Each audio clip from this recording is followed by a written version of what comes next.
I would like to start by emphasizing one big global challenge, and that is the human ecological footprint. The Earth has a limited capacity to provide people with what they need in order to have a good life. The Earth's capacity is measured in global hectares. By 2010, it was 1.7 global hectares per capita. The human consumption, the so-called footprint, is also measured in global hectares. People in some countries are responsible for much larger footprint than inhabitants for our other countries. As you can see, the footprint of countries in Northwest Europe are significantly larger than the footprint of countries in Africa and Southeast Asia. This adds up to a global average footprint of 2.7 global hectares, which means that we would need 1.6 planets to maintain today's rate of consumption. In banking terms, the planet is running a serious deficit. That's serious. How do the differences in footprint between countries correlate with differences in GDP? As you can see, a big footprint seems to correspond to a high GDP. If your aim is to increase your GDP, it looks like exceeding the Earth's capacity really has paid well off. From these figures, one might be led to conclude that there is a contradiction between economic prosperity and sustainability. In other words, that we either have to choose one or the other, but is that really the case? Let's leave that as an open question for now and have a short look at the small Norwegian savings bank, which I represent today, Cultura Sparebank.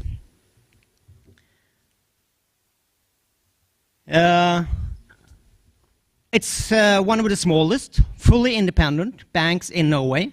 It was established 20 years ago. It is so far the only Norwegian member of the international network's Global Alliance for Banking on Values and European Union on Ethical and Alternative Banks.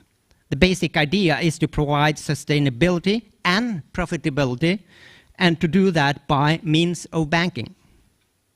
The mission statement of Cultura says that the bank shall, by financing businesses and human activity, contribute to quality of life and a sustainable economy within the borders and framework of nature.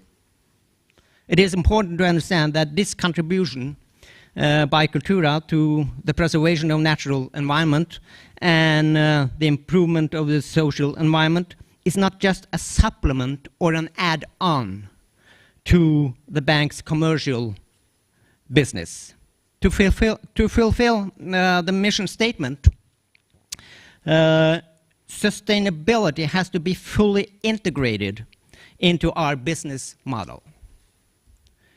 If anything, it is the prospect of making profits that is a supplement to Cultura's contributions to nature and society, rather than the other way around. Cultura's business is about people, planet, and prosperity.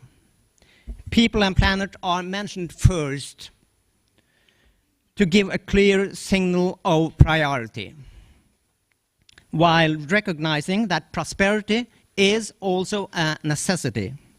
At Cultura, we believe that sustainability and profits can be achieved simultaneously.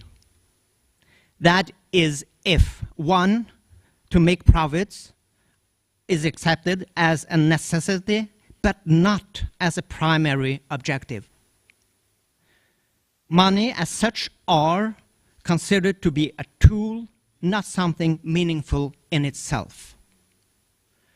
And third, a sustainable natural and social environment is a primary objective.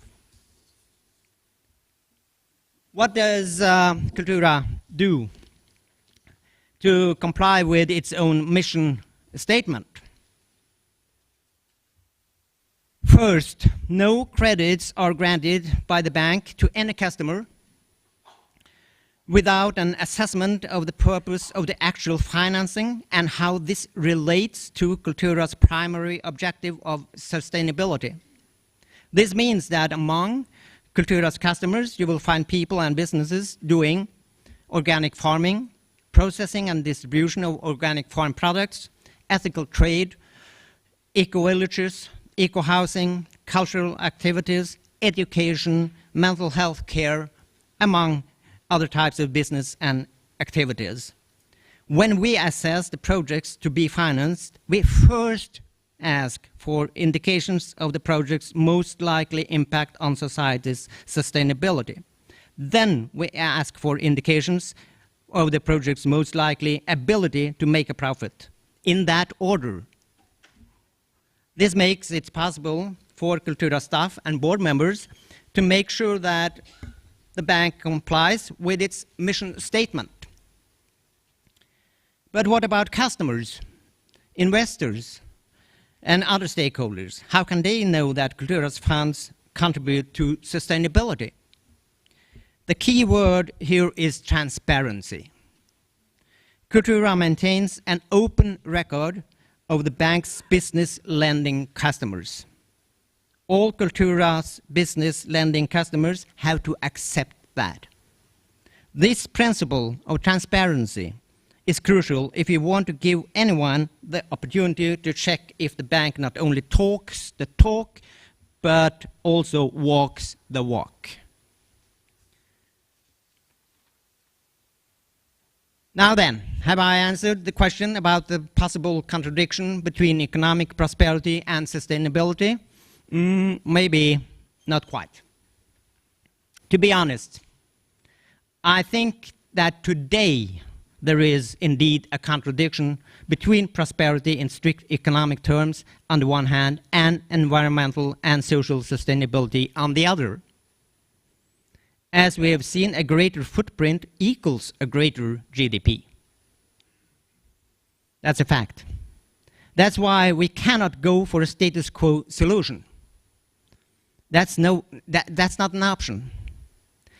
The way to change the status quo is by asking the right questions first. The first question has to be about sustainability, then the second can be about profit. It is as simple and as difficult as that. If we change this, then in not a too distant future, we will no longer see sustainability as an obstacle to profits. Such a change has been done before. After a long activist process, the British Parliament in 1807 voted to abolish the slave trade in the British Empire. It was done in spite of the fact that slave trade was a totally integrated and a supposed necessary part of the very important sugar industry. Slave trade was not abandoned because slave trade made it difficult for the sugar industry to make profits. Slave trade was abandoned because enough people came to be convinced that it was downright wrong to handle human beings as a commodity. Today, no sane person would think of slave trade or slavery as a necessity for making profits. But that was obviously not the situation in England in the early 1800s. Today, we can clearly see that it is the other way around. Why not then, today, just agree that we cannot keep on enslaving the earth? It is downright wrong to do that, and we should not hold on to the notion that we need to do the wrong thing to make necessary profits. We better, as soon as possible, realize that it is again the other way around. The object of Cultura Bank is to turn important questions the other way around and still be doing banking. Anyone who finds this interesting is welcome to join in as a customer, investor, or as any kind of engaged stakeholder. Thank you so much for your attention.